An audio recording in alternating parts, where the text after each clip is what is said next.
एक बार की बात है कि गौतम बुद्ध और उनके शिष्य एक वन से गुजर रहे होते हैं। बहुत देर वन में चलने के बाद वे थककर एक विशाल पेड़ के नीचे बैठ जाते हैं। उस पेड़ के नीचे एक अलग ही शांति होती है।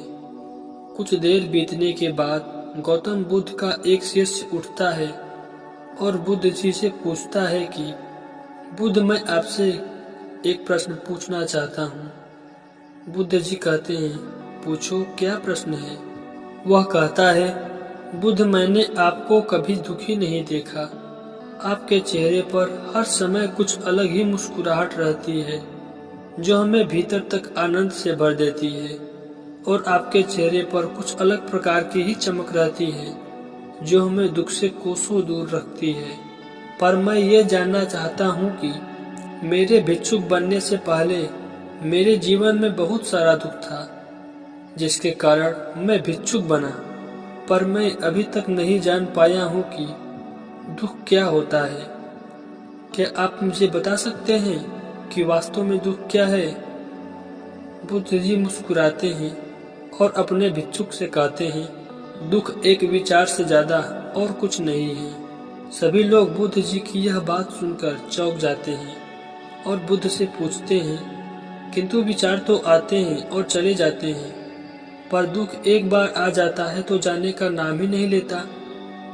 बुद्ध कहते हैं, मैं तुम्हें एक छोटी सी घटना बताता हूँ। एक नगर में एक धनी सेठ रहता था। उसके पास एक वफादार नौकर होता है। वह सेठ अपने नौकर पर बहुत ही विश्वास करता है। वह सेठ अपने नौकर पर कभी भी किसी बात के लिए शक नहीं करता, क्योंकि उसका नौकर वास्तव में बहुत ही ईमानदार होता है।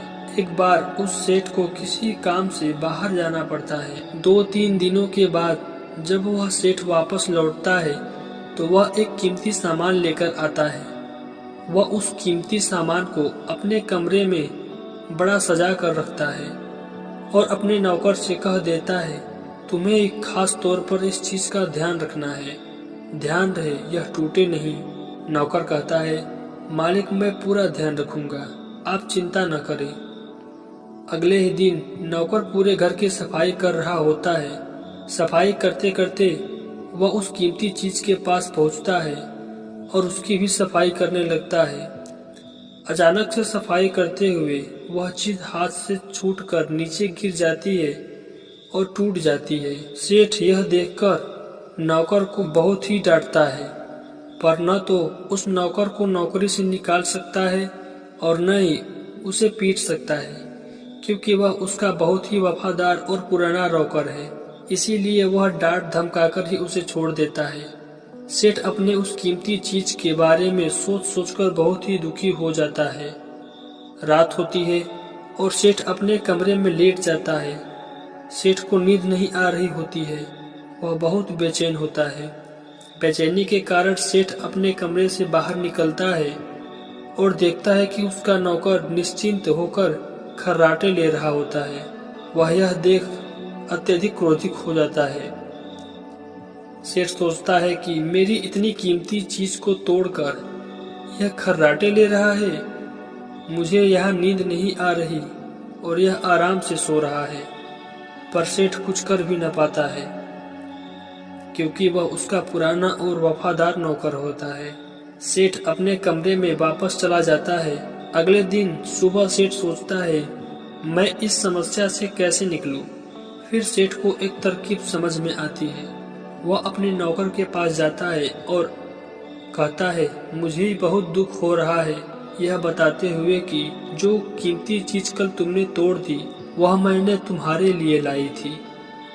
अब तो वे टूट गई है। सेठ की बात को सुनकर नौकर को धक्का लगता है और नौकर सोचता है, अरे यह तो बहुत ही बड़ी गलती हो गई। वे इतनी कीमती और महंगी चीज मेरे लिए थी और वे मुझसे ही टूट गई। उस नौकर के मन में बेचैनी पैदा हो जाती है, दुख पैदा हो जाती है।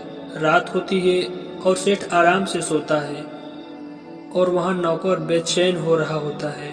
उसे नींद नहीं आती, क्योंकि अब उस नौकर ने सेठ की कीमती चीज को अपने आप से जोड़ लिया। इसीलिए वह दुखी हो रहा है। पहले उस नौकर के मन में यह विचार नहीं था कि वह कीमती चीज मेरी है, पर जब उसके मन में यह विचार आया कि अगर वे कीमती चीज न टूटती तो वो मेरी होती। आगे बुद्ध कहते हैं, दुख केवल एक विचार है, और यह विचार कैसे उत्पन्न हुआ? हम जिस भी चीज को अपने आप से जोड़ लेते हैं, उसे पकड़ने की कोशिश करते हैं, वह चीज हमें दुख देती है, क्योंकि वास्तविकता तो यही है कि कोई भी चीज हमसे जुड़ नहीं सकती। इसीलिए हमें सदैव प्रसन्न भाव से रहना चाहिए और दुखी नहीं होना चाहिए।